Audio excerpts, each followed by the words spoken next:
Hi there. This is a great undertaking, and I am your host, Mr. Doyle. We are continuing this series for The Shining with the sequel to The Shining entitled Doctor Sleep, which was published decades after its predecessor. There are a whole bunch of videos in this series covering all things The Shining, so check them all out and please do the liking and the subscribing and the sharing and the commenting to help me grow this channel. I've hidden a clip of myself reenacting the infamous Here's Johnny scene from the Kubrick film adaptation somewhere among the various videos in this series, so if you want to see me smash through a door with an axe and attempt to murder my wife, watch all the vids in this series for that heartwarming moment. Dr. Sleep.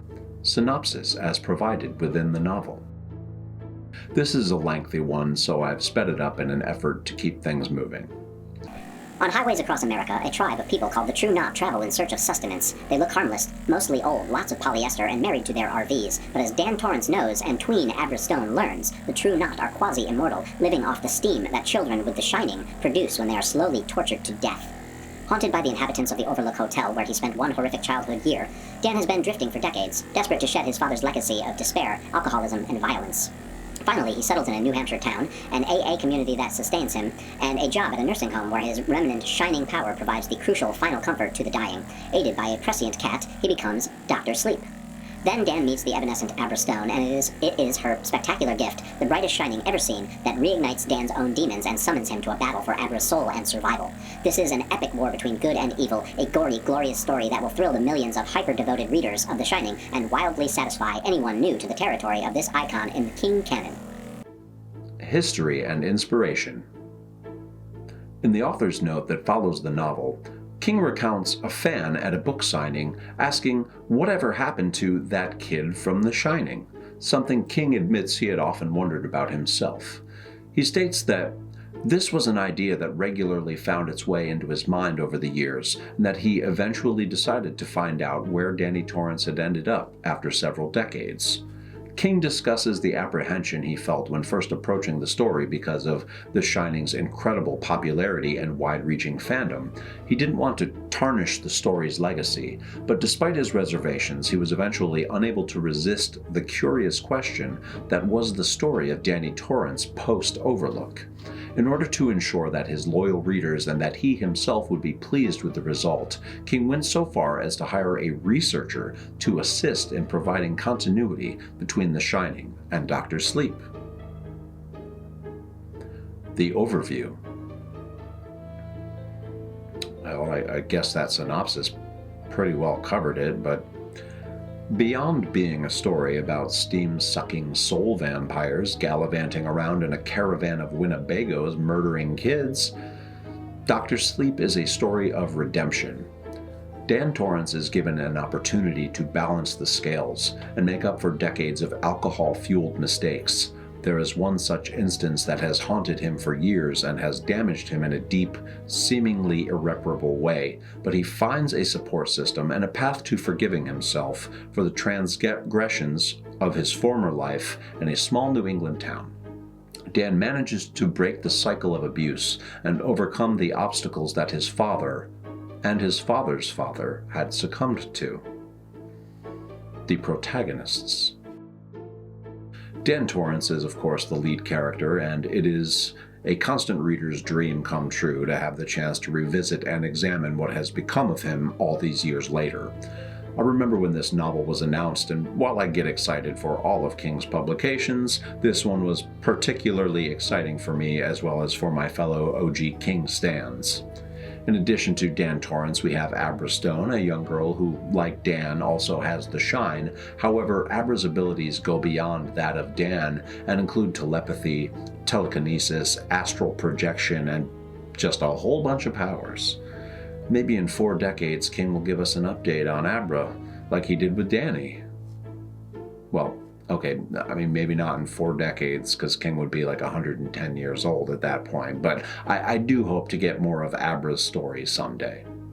Other protagonists who deserve an honorable mention include Billy Freeman, an older fellow with a touch of the shine who takes Dan under his wing, Dr. John Dalton, who attends AA meetings with Dan and becomes a reliable ally to both Dan and Abra, and then there are Abra's father, Dave, Mother Lucy, and her great-grandmother, Conchetta, or Momo, and it is Momo who proves to be the most vital to her great-granddaughter's survival.